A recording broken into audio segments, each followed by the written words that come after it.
우리 다시 한번 인사하겠습니다. 우리 샬롬. 네, 그리스도의 평강이 함께 예배드리는 우리 성도님 마음 가운데 충만하기를 소망합니다. 오늘 함께 하나님 말씀을 듣는 가운데 하나님이 주시는 은혜가 우리 심령 가운데 충만하기를 소망합니다. 저에게는 설교 본문을 정하는 것이 너무 어렵습니다. 그래서 오랜 시간 기도하면서 많은 생각 끝에 말씀을 준비합니다. 오늘 전할 말씀을 준비하면서도 많은 시간을 생각하고 기도하면서 본문을 정하고 말씀을 준비했습니다. 그런데 말씀을 준비하면서 또 본문을 선택하면서 새해에 이 말씀이 참 맞을까라는 생각이 좀 들었습니다.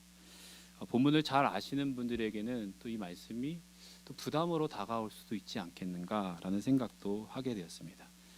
근데 말씀을 선정하고 묵상할수록 새해를 맞이하고 이제 1월 마지막 주를 걸어가는 이 시간 가운데 우리에게 주시는 귀한 말씀이 되겠다라는 생각이 더 들었습니다.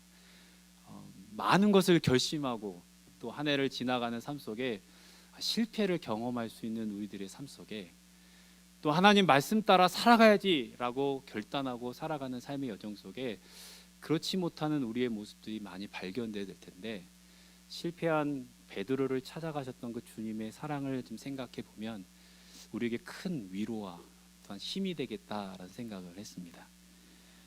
도전이 되고 또 부담이 되지만 또 새해에 하나님께서 우리에게 주시는 헌신, 그 부르심에 또 순종하며 나아가는 귀한 시간이 되겠다라는 생각을 하게 되었습니다. 함께 말씀을 듣는 가운데 우리를 회복시키시는 그 주님을 만나고 회복해 하시는 놀라운 하나님의 놀라운 능력이 나타나는 귀한 시간이 되기를 원합니다.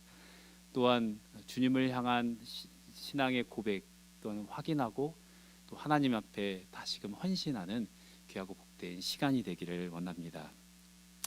저는 오늘 요한복음 21장 15절에서 19절까지 읽었지만 요한복음 21장 전체를 배경으로 하나님 말씀을 나누겠습니다. 먼저 부활하신 주님께서 시몬 베드로를 만나 그를 회복시켜 주셨던 장면들을 함께 보고 부활하신 주님과 시몬 베드로와 나눈 대화를 살펴보면서 베드로의 삶의 변화 또는 우리를 부르시는 주님의 음성을 듣는 귀한 시간이 되기를 원합니다. 주님께서 시몬 베드로를 만났습니다. 주님께서 베드로를 만났던 장소는 갈릴리 호수라고 불리우는 디베라 호수였습니다.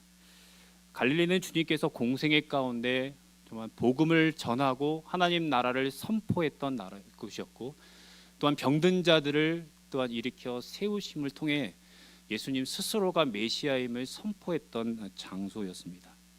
갈릴리는 주님께서 베드로를 제자로 불렀던 곳이었습니다. 베드로는 그곳에서 어부로 또 일을 하고 있었죠.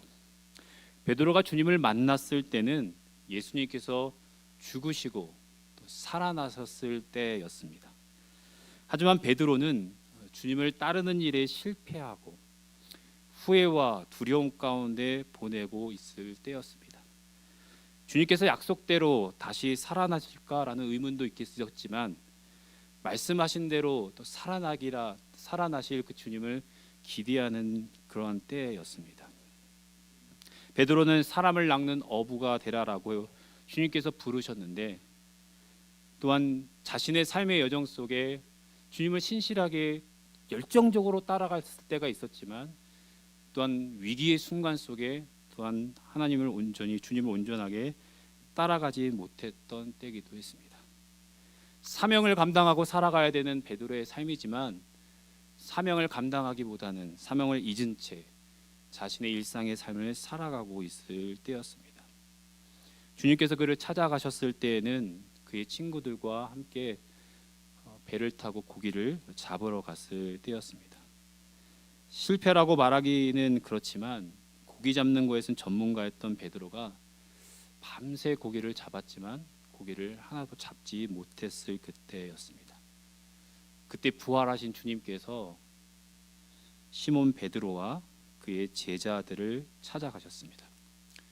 주님께서 그를 찾아가셨을 때 함께 있었던 베드로와 그의 제자들은 주님을 바로 알아보지는 못했습니다. 어쩌면 부활하신 주님이 그들에게 나타났음에도 불구하고 부활하신 주님이 그들에게 나타날까라는 상상도 하지 못했을 그때에 부활하신 주님께서 베드로와 그의 친구들에게, 제자들에게 나타나셨습니다. 베드로는 주님이라는 말하는 제자의 말을 듣고 주님임을 알고 주님께 다가갔습니다. 성경에서는 부활하신 주님께서 왜 그때 시몬 베드로와 제자들을 찾아가시는지에 대한 이유를 명확하게 밝히지는 않습니다. 하지만 부활하신 주님께서 왜 그를 찾아갔는지는 우리가 짐작할 수 있을 것입니다. 또한 주님께서 왜 그들을 찾아갔는지에 대한 이야기는 하지 않지만 그들과 찾아가서 무엇을 했는지에 대해서는 우리가 오늘 읽은 본문 앞부분에 보면 자세하게 소개를 하고 있습니다. 주님께서는 베드로와 그의 친구들과 고기를 먹으시고 또한 떡을 떼는 그런 식탁의 자리에 함께 하셨습니다. 인간으로 이 땅에 오셔서 또한 고난의 길, 십자가의 길을 걸어갔던 주님께서 자신을 열심히 따랐던 수제자였던 베드로가 자신을 부인한 것을 알고 있었던 주님이셨습니다. 하지만 부활하신 주님께서 베드로를 만나서 너 왜 나 부인했어라고 말하기보다는 또한 그렇게 실패와 실수하고 있는 그에게 따뜻한 사랑으로 다가가셨던 주님의 모습을 우리는 볼 수 있습니다. 함께 식사하는 예수님의 모습을 보게 됩니다. 함께 있었던 제자들을 보면 시몬 베드로, 의심이 가득했던 도마, 질문이 많았던 나다나엘, 성경에 이름은 써 있지만 여러 제자들이 있었습니다. 그들과 함께 예수님께서는 식탁의 교제를 나누며 주의 사랑을 그들에게 보여주셨습니다. 요즘 사회는 성과 사회라고 합니다. 예전에는 많은 규칙들을 만들고 규칙에 의해서 움직이는 사회라고 해서 그때는 규칙 사회라고 이야기했지만 요즘은 성과 사회라고 이야기를 합니다. 성과에 의해서 움직이는 이 시대 사회라고 이야기하기 때문이죠. 어디를 가든 성과를 요구하는 시대에 살아가고 있는 것을 보게 됩니다. 그래서 우리는 피곤한 사회 또한 쉼이 없는 시대라고도 이야기를 합니다. 그래서 우리들의 삶의 여정을 보면 실패감을 더 많이 경험하는 세대가 또한 시대가 아닐까라는 생각을 해보게 됩니다. 이 사회의 풍조에 따라서 우리 스스로를 평가하면서 살아가는 우리들의 여정 속에 또 우리의 신앙의 여정 속에서도 눈에 보이는 열매가 없는 우리의 모습들을 보면서 또한 낙담하고 또 낙심할 때도 참 많이 있는 것들을 우리는 발견하게 됩니다. 하나님 말씀 따라 살아가야 되는데 그렇게 살아가지 못하는 우리의 모습, 성과가 나타나지 않는 우리의 모습들을 보면서 낙심할 때가 참 많이 있습니다. 목회자로 설교자로 살아가는 저에게는 언제 실패감을 가장 많이 느끼겠습니까? 말씀을 전하는 것이 사명이라고 생각하고 또한 사역을 감당하는데 설교를 하고 또한 설교하고 난 다음에 실패감을 제일 많이 느끼는 것 같습니다.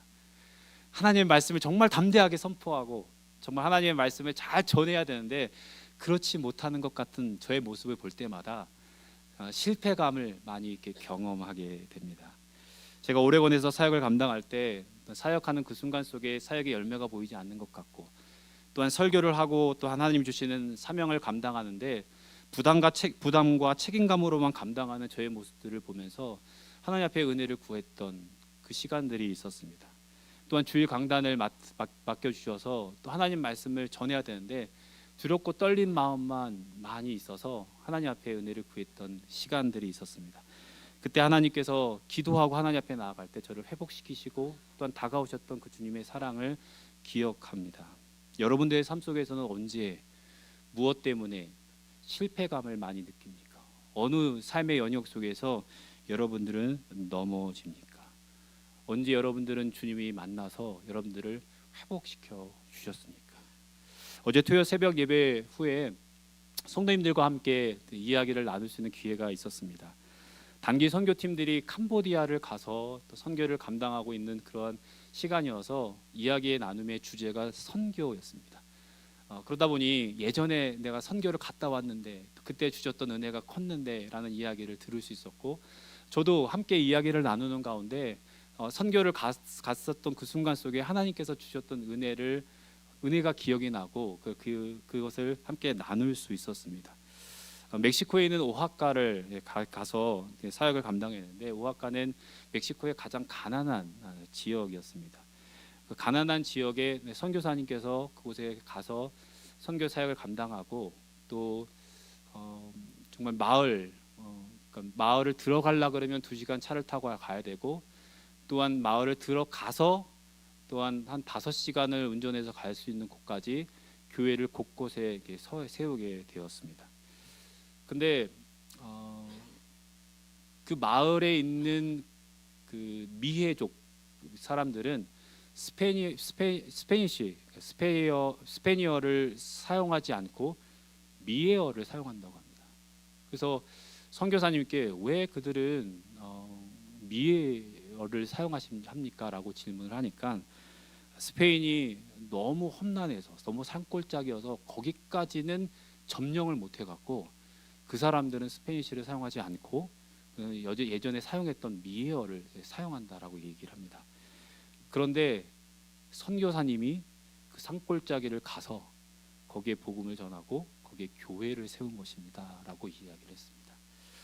저는 그 얘기를 들으면서 정말 하나님을 자신의 인생 가운데 찾아오셨던 그 주님의 사랑이 너무 커서 그 사랑을 나누고 싶어서, 제 가운데 또한 낙심 가운데 또 죄로 인하여 소망 없이 살아가는 있는 영혼들을 찾아가셨던 그 선교사님의 그 발걸음을 생각하면서 주님이 우리의 인생 가운데 찾아오셨던 그 사랑이 참 크게 느껴졌던 시간이었습니다.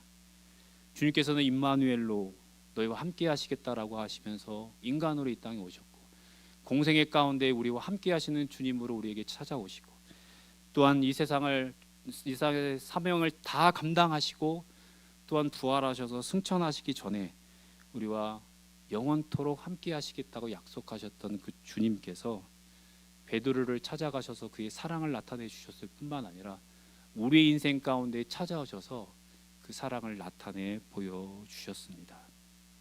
주님께서는 시몬 베드로를 찾아가셔서 그의 사랑을 나타내 보여주셨습니다. 뿐만 아니라 예수님께서는 그에게 질문함으로 주님을 향한 그의 사랑을 확인하고, 또한 그를 향한 주님의 사랑을 그에게 나타내 보여주셨습니다. 죄책감에 빠져 있었던 베드로에게 무엇을 예수님께서 질문하셨는지를 여러분들이 기억하실 것입니다. 주님께서 한 그 질문을 통해 예수님께서는 내가 너를 얼마나 사랑하는지를 너가 알기를 원한다라고 예수님께서 하셨던 질문이었을 것입니다. 요한 사도는 우리를 향한 하나님의 사랑을 이야기하면서 요한 1서 4장 19절에 이렇게 말합니다. 우리가 사랑함은 그가 먼저 우리를 사랑하셨음이라. 내가 주를 사랑한다라고 고백할 수 있는 것은 주님이 나를 사랑하셨다라는 깨달음과 고백이 있을 때 그게 가능하다라는 사실입니다. 베드로에게 너 나 사랑해? 라고 질문했던 그 말씀은 주님이 내가 너를 얼마나 사랑하니 너 기억하지? 라는 그 질문을 예수님께서 또 하고 있는 것을 보게 됩니다.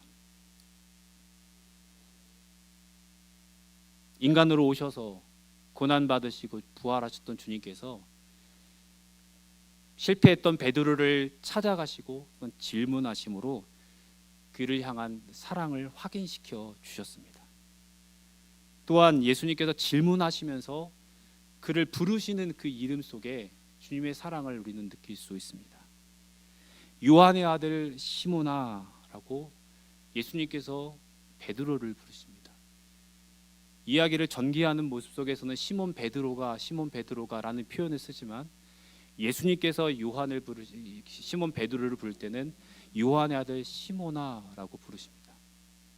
예수님께서 처음 그를 부르실 때 요한의 아들 시몬이었고, 예수님께서 그를 제자로 삼으셨을 때 그에게 게바, 베드로라는 이름을 주셨습니다.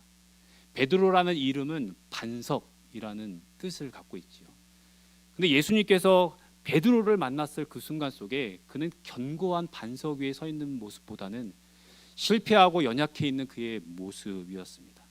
예수님께서 요한의 아들 시모나라고 그를 불렀던 이유는 그의 연약함을 부각하기보다는 그 연약한 그들을 사랑하시는 그 주님의 사랑을 다시금 그에게 확인시켜 주심이 위함이었지 않았나라는 생각을 해보게 됩니다. 부활하신 주님께서 실패한 베드로를 찾아가셔서 그를 향한 주님의 사랑을 확인시켜 주셨던 것처럼 우리의 인생 가운데 실패하고 낭망하고 있는 그 순간 속에 주님께서는 우리의 인생에 찾아오셔서 우리에게 죄사함의 은혜를 베풀어 주시고 영원한 천국을 바라보면서 살아갈 수 있는 축복을 우리에게 허락하여 주셨습니다.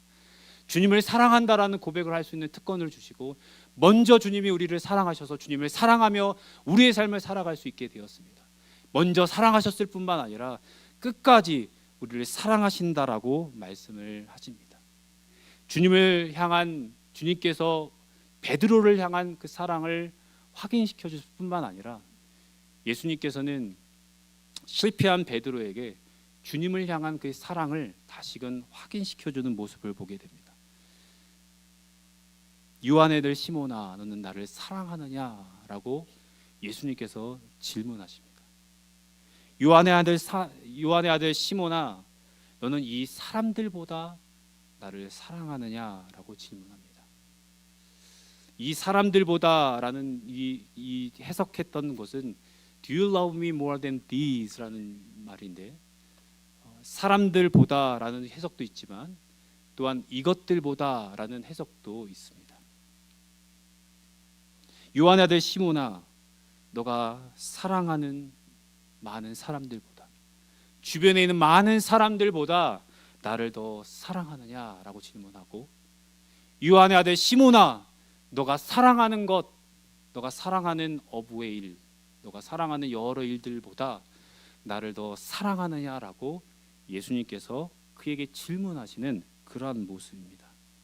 주님께서도 우리에게 동일하게 말씀하십니다. 내가 먼저 너를 사랑하였고 너를 끝까지 사랑한다라고 너 약속했고 너가 주의 사랑을 깨달았는데 너는 어떠냐? 너는 나를 사랑하느냐? 너가 사랑하는 사람들보다 더 사랑하느냐라고 질문을 하십니다. 김 목사 너가 사랑하는 가족보다 사랑하는 아내 자녀 또한 사랑하는 성도들보다 더 사랑하느냐? 너가 사랑하는 것보다 나를 더 사랑하냐라고 질문을 하십니다. 여러분들에게 예수님께서 Do you love me more than this? 라고 질문하면 여러분들은 어떻게 대답하십니까? 어떻게 대답하시겠습니까? 시몬 베드로는 주님께서 그에게 질문한 그 질문에 네 그렇습니다. 내가 주님을 사랑하는 줄을 주께서 아시나이다 라고 그가 고백했습니다. 내가 주님을 사랑합니다. 내가 사랑하는 사람들보다 주님을 더 사랑합니다. 내가 사랑하는 모든 것보다 주님을 더 사랑합니다라고 그가 고백했습니다. 주님께서 질문한 질문에 시몬 베드로가 대답을 한 그 대답을 듣고 예수님께서 그에게 사명을 회복시켜 주시고 그에게 사명을 맡기셨습니다. 내 양을 먹이라, 내 양을 치라, 내 양을 먹이라 라고 하면서 주의 양을 그에게 맡기셨습니다. 주님과의 관계가 회복된 자들에게 주께서 사명을 맡겨주십니다. 주를 향한 사랑을 확인하고 또한 주께서 주시는 은혜를 따라 주님의 사랑을 깨닫고 주님을 사랑한다라고 고백하는 자들에게 주께서 사명을 주십니다. 주님을 사랑한다라고 고백한 여러분들에게도 많은 사명을 맡기셔서 주의 길을 지금까지 걸어오셨는 줄 믿습니다. 목회자로, 장로로, 오이코스 리더로, 교구장으로, 또한 교사로, 또한 여러 사명들을 감당하게 하시고 여러 위원회에서 또한 부서에서 여러 많은 사역들을 감당함으로 교회를 섬기고 교회인 성도들을 섬긴 여러분들의 삶이었고 기도하는 기도의 용사로 부르셔서 기도함을 통해 하나님께서 맡겨주신 귀한 사명들을 감당했을 줄 믿습니다. 제가 뉴라이프에 와서 오이코스 리더들과 목자 리더십이라는 주제를 가지고 함께 말씀을 좀 나눴었습니다. 여러분들은 예수님께서 작은 목자로 부르셨습니다라는, 그래서 부르신 사명을 잘 감당하십시오라는 권면을 했습니다. 양이 목자의 인도함이 없으면 방황할 수밖에 없는 연약한 존재입니다라는 얘기했습니다. 그러면서 제가 좀 강조했던 것은 주님과 우리의 관계는 주님이 목자고 우리는 양이기에 우리의 삶 속에서 주님의 인도하심이 없으면 우리는 방황하고 맡겨진 사명을 잘 감당할 수 없사오니 목자 되신 주님의 인도함을 잘 받으십시오. 그리고 맡겨진 사명을 잘 감당하십시오라고 권면했습니다. 하나님께서 부르셔서 각자의 삶 속에서 여러분들에게 부여하신 귀한 사명을 잘 감당하기 위해서는 그 목자 되신 주님의 인도함이 있어야 되고, 그럴 때 하나님이 주시는 귀한 사명을 잘 감당할 수 있으리라 생각합니다. 하나님께서 여러분들을 부르셔서 양을 맡기시고 또한 여러분에게 섬김의 자리를 주셨다면 여러분들이 할 수 있는 선에서 또한 하나님께서 부여하신 그 목적을 따라 귀한 사명을 잘 감당하는 성도님들의 삶이 되어지기를 원합니다. 주님께서 맡겨주신 사명의 길을 걸어가는 것이 쉽지 않습니다. 주님께서 베드로에게 양을 맡기시면서 그가 어떠한 죽음에 이를지에 대해서 설명을 하고, 그를 처음 불렀을 때처럼 나를 따르라 라고 그를 다시 부르시는 그러한 모습을 보게 됩니다. 그러면서 18절에 이렇게 이야기를 합니다. 내가 진실로 진실로 내게 이르노니 젊어서는 내가 스스로 띠띠우고 원하는 곳으로 다녔거니와 늙어서는 내 팔을 벌리리니 남이 내게 띠띠우고 원치 않은 곳으로 데려가리라 라고 합니다. 베드로가 어떠한 고난을 받고 어떠한 죽음에 이를지에 대해서 설명을 합니다. 베드로는 주님의 사랑을 깨닫고 난 다음에 그는 사도행전에 보면 담대하게 예수님의 죽으심과 부활을 선포하며 열정적으로 귀한 사명을 감당합니다. 여러 어려운 순간들이 있었지만 그 어려운 순간들로 다 참아내고 인내하면서 주를 신실하게 따라갔습니다. 실제적으로 베드로는 십자가에 거꾸로 매달려 죽게 되었습니다. 힘들고 고난의 길이 있었지만 복음을 위해, 하나님의 나라를 위해, 하나님의 영광을 위해 그에게 신실하게 주를 따라가는 귀한 삶을 살아가게 되었습니다. 19절에 보면 주님께서 그의 죽음을 통해 하나님께 영광을 돌릴 것이다 라고 말씀을 합니다. 베드로는 죽을 위기 앞에서 예수님을 부인했지만 그의 죽음을 통해서 하나님께 영광을 돌릴 것이다 라고 말씀을 하고 있습니다. 그러면서 예수를 따르라, 나를 따르라 라고 베드로를 다시 부르시는 모습을 보게 됩니다. 하나님께서 맡겨진 양들을 돌보는 귀한 사역들을 감당함에 있어서 우리의 삶 가운데 어려운 일들도 많이 있습니다. 쉽지 않은 삶의 현장 속에서 우리를 통해서 하나님 영광 받으신다라고 말씀을 합니다. 주를 따르라 라고 말씀 속에서는 우리는 주님을 바라보면서 우리는 주의 길들을 걸어가야 됩니다.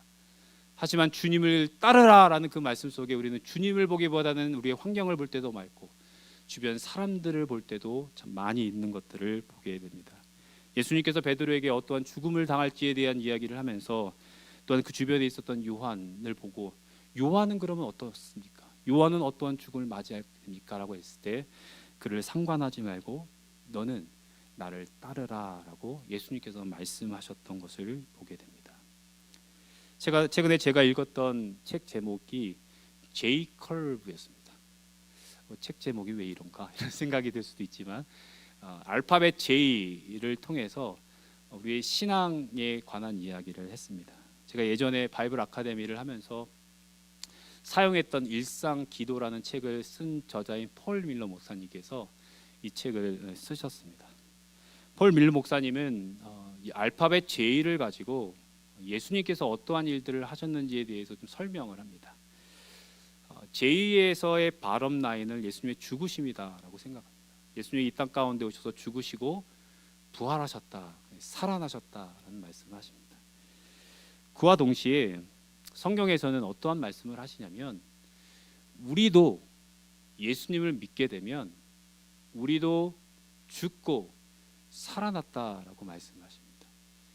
예수님과 함께 죽을 뿐만 아니라 예수님이 살아나셨던 것처럼 우리도 살아난다라고 말씀하십니다.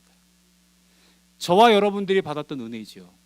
믿음으로 말미암아 우리는 죄에 대해서 죽고 의에 대해서 살고 예수님과 함께 죽고 예수님과 함께 우리는 살아났습니다. 바울은 로마서 6장 4절에 이렇게 설명합니다. 그러므로 우리가 그의 죽으심과 합하여 세례를 받음으로 그와 함께 장사되었나니 이는 아버지의 영광으로 말미암아 그리스도를 죽은 자 가운데서 살리심과 같이 우리로 또한 새 생명 가운데 행하게 하려 하심이라. 예수님이 죽으셨을 뿐만 아니라 우리도 예수님과 함께 죽었다 말씀하시고 예수님께서 죽음에서 부활하셨던 것처럼 살아나셨던 것처럼 우리도 죄 가운데서 우리도 살아났다라고 말씀해 주고 있습니다. 폴 밀러 목사님은 이것을 페이스 커브라는 명칭을 줬습니다. 제가 이 책을 읽으면서 맞아 그렇다라고 생각했던 지점이 이 지점입니다. 어떤 지점이냐면 우리의 삶 속에 현재의 J 커브가 있다라는 사실입니다. 예수님과 함께 믿음으로 죽고 살아난 자들은 우리의 삶의 현장 속에서 우리는 지금 죽고 살아나는 역사들을 우리의 삶 가운데 경험해야 된다는 겁니다. We die and we rise. 주님을 위해 걸어가는 우리들의 삶의 현장 속에서 고난이 있고 우리는 함께 주님을 따라가는 삶 속에서 우리는 죽어야 하는 그러한 순간들이 있고 우리가 죽어야 하는 그 순간 속에 우리를 일으켜 세우시는 부활의 능력을 우리의 삶의 현장 속에서 우리는 경험할 수 있다라는 사실입니다. 빌립보서 3장에서 바울은 자신의 삶 가운데 은혜를 베푸셨던 하나님을 기억합니다. 예수님을 만나기 전에 자신이 어떠한 자였는지에 대해서 설명을 합니다. 자신은 교만했고 좋은 가문에서 태어났지만 어리석은 행동들을 자신이 많이 했다라고 합니다. 교회를 핍박하고 성도들을 핍박하는 그러한 삶을 살아갔다라고 합니다. 하지만 자신이 하나님의 은혜로 말미암아 주님을 만나고 난 다음에 자신은 하나님을 위해서 살아간다라고 얘기합니다. 예수님을 믿기 전과 예수님을 믿고 난 이후에 자신의 인생이 완전히 변화되었다라고 얘기합니다. 이 세상에 어떤 것도 예수님과 비교할 수 없다라고 얘기하고 예수님을 알아가는 것이 내 삶에 가장 소중한 것이다라고 그가 고백하는 그러한 모습을 보게 됩니다. 그러면서 그가 10절에 빌립보서 3장 10절에 이렇게 고백합니다. 내가 그리스도와 그 부활의 권능과 그 고난의 참여함을 알고자 하여 그의 죽으심을 본받아 어떻게 해서든지 죽은 자 가운데서 부활에 이르려 하노니 내가 이미 얻었다 함도 아니요 온전히 이루었다 함도 아니라 오직 내가 그리스도 예수께 잡힌 바 된 그것을 잡으러 달려가노라 라고 고백합니다. 예수님께서 죽으시고 부활하셨을 뿐만 아니라 나도 예수님과 함께 죽고 살아났는데 예수님을 위하여 나의 삶의 현장 속에서 하나님을 위하여 그리스도를 위하여 고난에 참여하고 그 가운데 부활의 권능을 맛보면서 살아가겠노라고 그가 고백하고 헌신하는 그의 모습을 보게 됩니다. 바울은 고린도후서 12장에서 자신은 여러 계시를 받았다라고 얘기하면서 그 계시가 자신을 자만하게도 할 수 있다라고 생각을 합니다. 그러면서 자신의 삶 속에서 육체의 가시가 있었다고 합니다. 육체의 가시가 무엇인지는 잘 모르지만 육체적으로 연약한 가운데 있었던 것 같습니다. 육체의 가시가 너무 아파서 여러 번 기도했지만 어떤 육체의 가시를 제거해 주지 않았던 상황이었습니다. 하지만 그 아픔과 고통 때문에 고난 때문에 그는 교만하지 않을 수 있었다라고 그가 고백을 합니다. 그러면서 고린도후서 12장 9절과 10절에 그가 이렇게 고백합니다. 우리 함께 한 목소리로 같이 읽도록 하겠습니다. 나에게 이르기를 내 은혜가 내게 족하도다. 이는 내 능력이 약한 데서 온전하여 짐이라 하신지라. 그러므로 도리어 크게 기뻐함으로 나의 여러 약한 것들에 대하여 자랑하리니 이는 그리스도의 능력이 내게 머물게 하려 함이라. 그러므로 내가 그리스도를 위하여 약한 것들과 능욕과 궁핍과 박해와 공고를 기뻐하노니 이는 내가 약할 그때의 강함이라. 그리스도를 위하여 약한 것들과 능욕과 궁핍과 박해와 곤고를 기뻐한다라고 그가 고백하는 모습을 보게 됩니다. 약할 그때가 꼭 강압이다라고 얘기합니다. 약한 그 순간이 마치 그것이 고난, 죽는 것 같은 그 순간이지만 그리스도를 위하여 하나님의 나라를 위하여 살아가는 그 순간 속에 나를 일으켜 세우시는 그 놀라운 하나님의 은혜가 있기에 부활의 능력이 우리의 삶 가운데 임하기에 나는 기뻐한다라고 그가 고백하는 모습을 보게 됩니다. 저와 여러분들을 위해 예수님께서 이 땅에 오셨고 죽으시고 부활하셨습니다.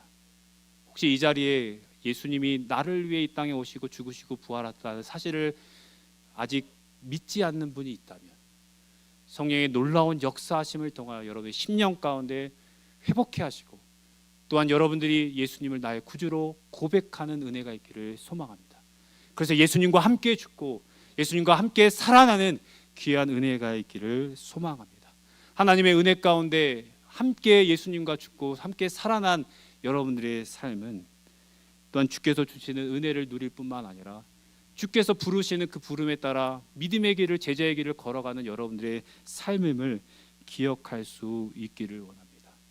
주님과 함께 죽으시고 또한 주님과 함께 살아나는 은혜, 주님을 위해 살아가는 삶의 현장 속에 고난이 있지만 어려움이 있지만 주님을 위해 내가 살아간다라고 고백할 때 우리의 인생 가운데 부활의 놀라운 영광을 맛보면서 살아갈 수 있을 것입니다. 개인의 신앙을 지켜가는 게 쉽습니까? 쉽지 않습니다.